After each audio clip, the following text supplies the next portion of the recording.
Jürgen, just to start with, why Trent for the Vice-captaincy? When you decide that?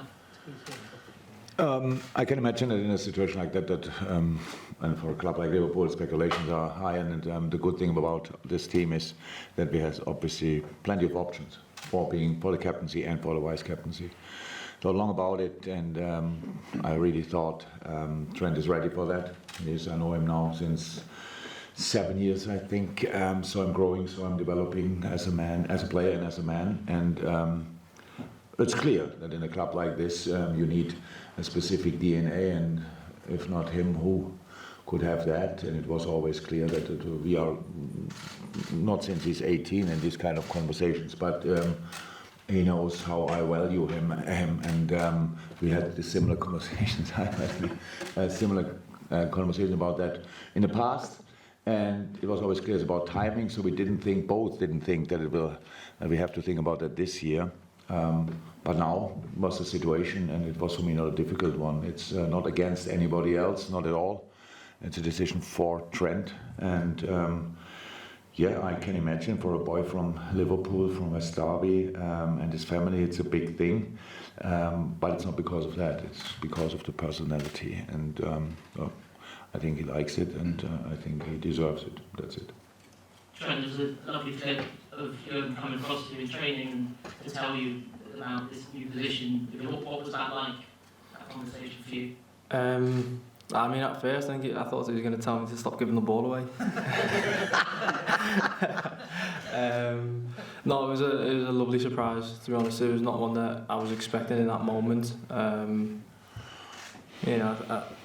I thought we would have a conversation around that sort of thing at some point, but not in that moment. So it was special. It was, and it's a moment I'll remember.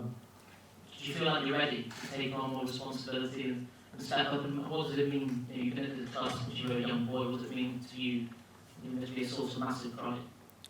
Yeah, no, of course I feel ready. I feel like without being put in this position, I felt like I've been a leader, and I lead by example with the things I do on a daily basis in training and in and around the lads. And I think the lads see me as someone in a leadership role. I'm happy the manager and the staff see that too.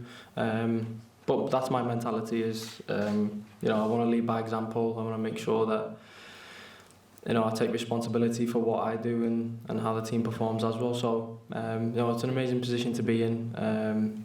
But like you said, there's more responsibility on making sure that we succeed and we achieve the things we want to this season. What do you think about the choice of Virgil as captain? Makes complete sense. Captain of his country. I think there was many candidates for it. I think that's an amazing thing to have.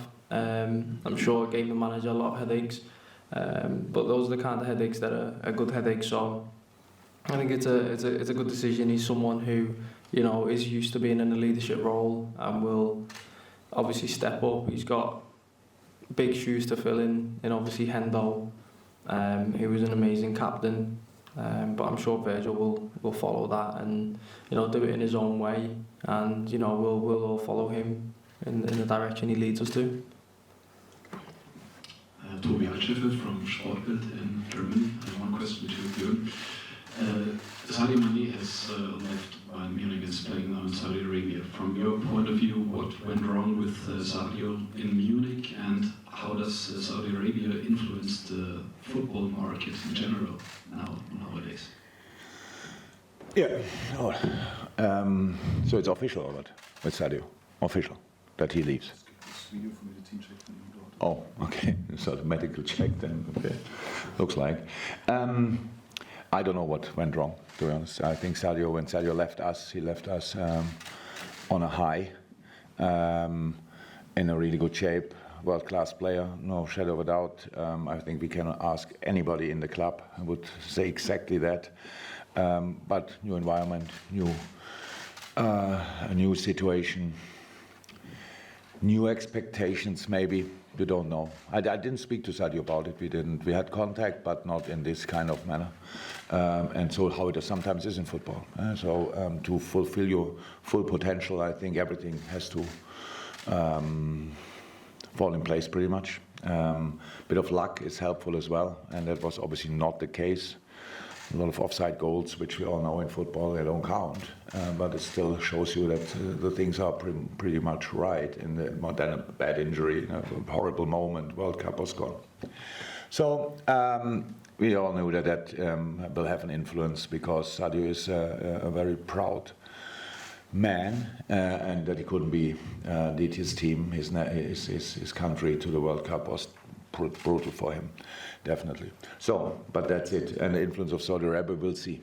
I don't know, but in the moment it looks as there's quite influence. It's massive in the moment. I think pretty much the worst thing is that the transfer window in Saudi Arabia is 3 weeks longer open. If I'm right, I heard something like that, than at least in Europe. That's not helpful. So there must be, UEFA, FIFA must find solutions for that. But in the end, I don't know in this moment what exactly will happen. It is already influential for us, for sure. But we will have to learn to deal with it, and that's what we do. And yeah, that's pretty much all I can say about it. Time will show. Deepan? Yeah, hi, Deepan from the Straits Times. You just want to ask you your expectations of your team for the friendly match against Bayern Munich. And so far in pre-season, have you been satisfied with what you've seen from your team so far? What more do you expect from them?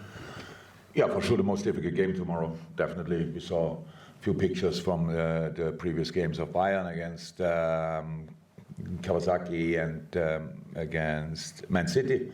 So Bayern, traditionally a really good team.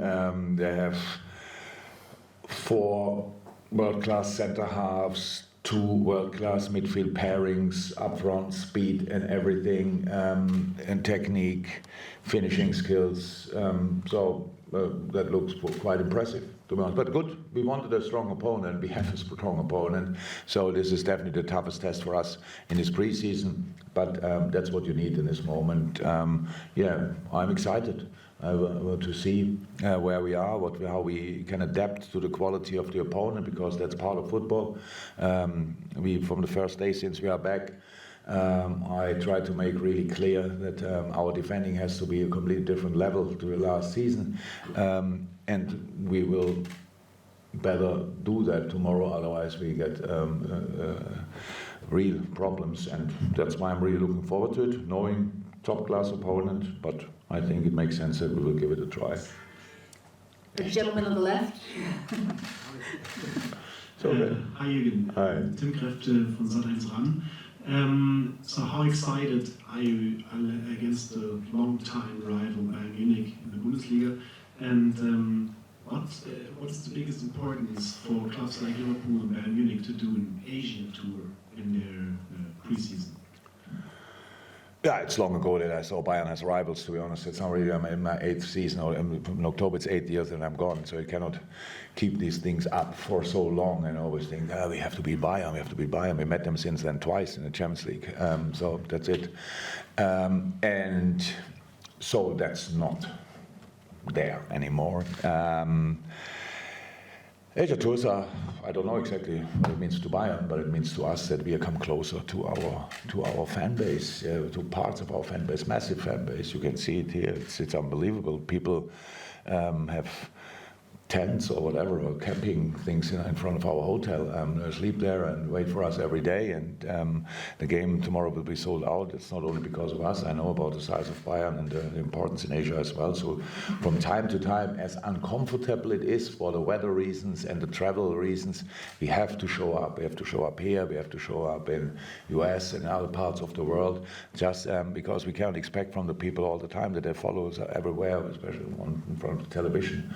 From time to time, we have to show that we are humans, that you can get hold of us, that you can touch us, that you can get autographs if it's possible. All these things are important. It's just a give and take, and in this case, and so we are, how's that, with all the complications what we have when you do a travel trip like that, we are really happy to be here. We're happy to go home again as well, because then we feel the English weather again and can prepare for the season. But it's nice anyway, all the stuff, and I'm really happy because it's kind of a character education for the team as well. It's like you have to do all this stuff. This morning were again appearances, and you have to do a lot of, the boys have to do a lot of things, but that's really important to know where it's all coming from and why we earn that much and all these kind of things. From time to time, we really have to properly feel it, and here you feel it definitely. It's hard work for the boys, but it's pre-season, so it's fine. Gentleman at the back in the black.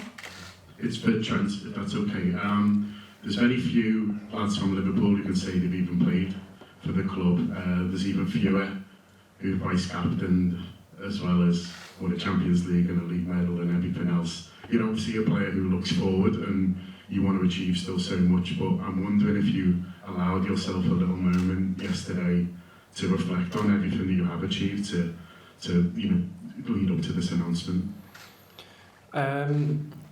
I mean, it's difficult because, like I said, it's a busy time for us. But that was a moment. I put in a lot of hard work up into this moment to reach these kind of milestones. And it is a moment where I've reflected and thought I'm proud of myself, and it's made me smile, and I've been very happy. It takes something to make him smile. Yeah, it takes a lot to make me smile. But no, it's I've never been shy of saying what my ambitions are, and that's always been to captain this club. And this is a pathway and a stepping stone to that. And I think it's a role and a responsibility that I'm really looking forward to, and I can't wait to get started and get the season started and hopefully achieve the things that we want to. Congratulations. Thank you. Last two questions. Question for Trent, please. How much you enjoy playing in that midfield role, whether it's starting there or sort of tuck in, and are there any midfielders, past or present, that you may watch videos of and try and base your game upon to improve there? Yeah, first of all, I think it's clear to see that I enjoy playing in there. Obviously,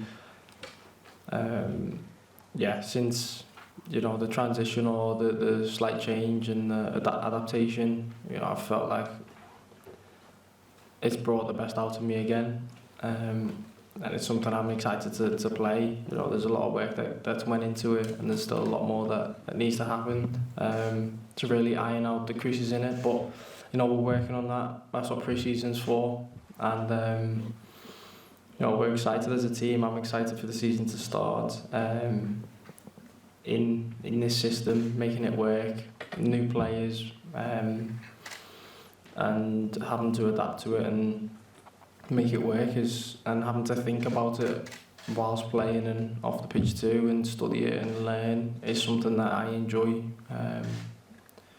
So this role is something that will definitely bring the best out of me, whether it's starting in there or transitioning into when in possession.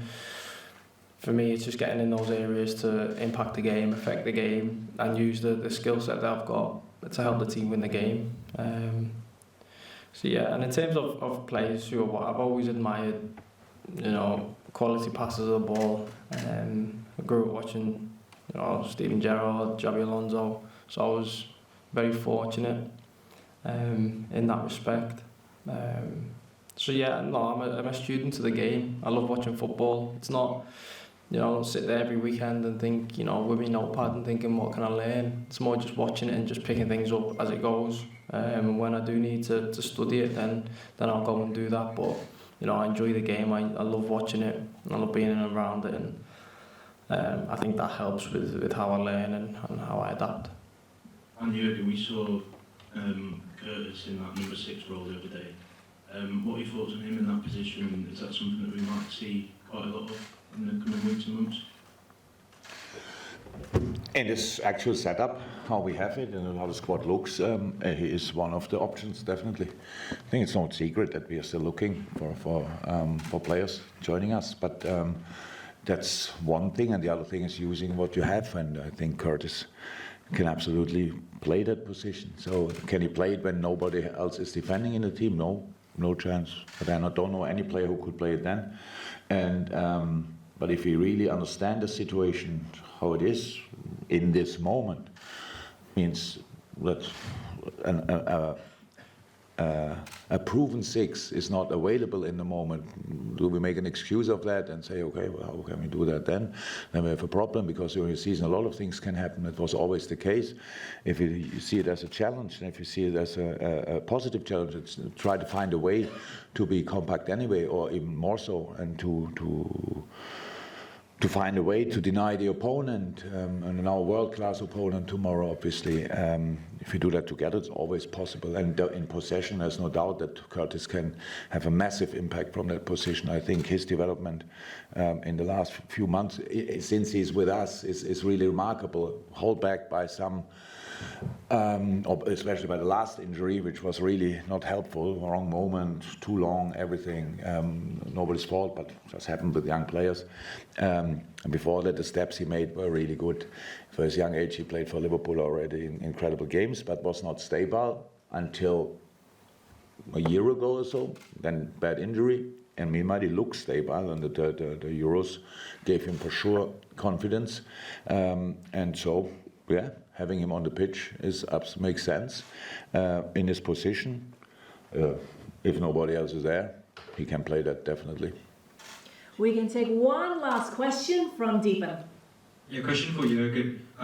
Based on your current assessment of the squad, and I understand the club, the size of Liverpool, you always want to fight for top ambitions, whether it's in the league or in Europe. But based on your current assessment of the squad and what other clubs like Arsenal are doing in the market, do you think Liverpool have what it takes to fight for the title for the coming season? If not, what do Liverpool need?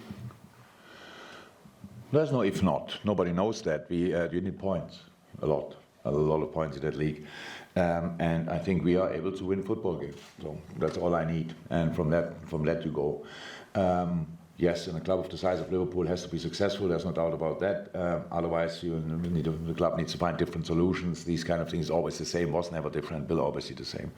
But nobody besides maybe City can have the real target to become champion again this year. And all the other teams fight for Champions League, and that's what we do as well. And then the earlier you qualify for the Champions League, and the further up you are there, if you're second in striking distance to first, then you might have a chance. But I don't know who will be there in a moment. There are a lot of expectations, a lot of speculations. But for us, it's not about that. For us, it's about the game tomorrow, then Darmstadt at Preston, and then Chelsea. That's the games I'm thinking about. And after that, we will see. Each game will have a result. Each game will us give information, and we have to, what I said before, which is as important as getting the best players together, is that you create an atmosphere and spirit, a desire, common spirit, common atmosphere that we really can use as a basis to play the best possible season for us, whatever that means. And if we do that, I have a feeling that we will be in a good place and will have a good season. But there's a lot of work to do.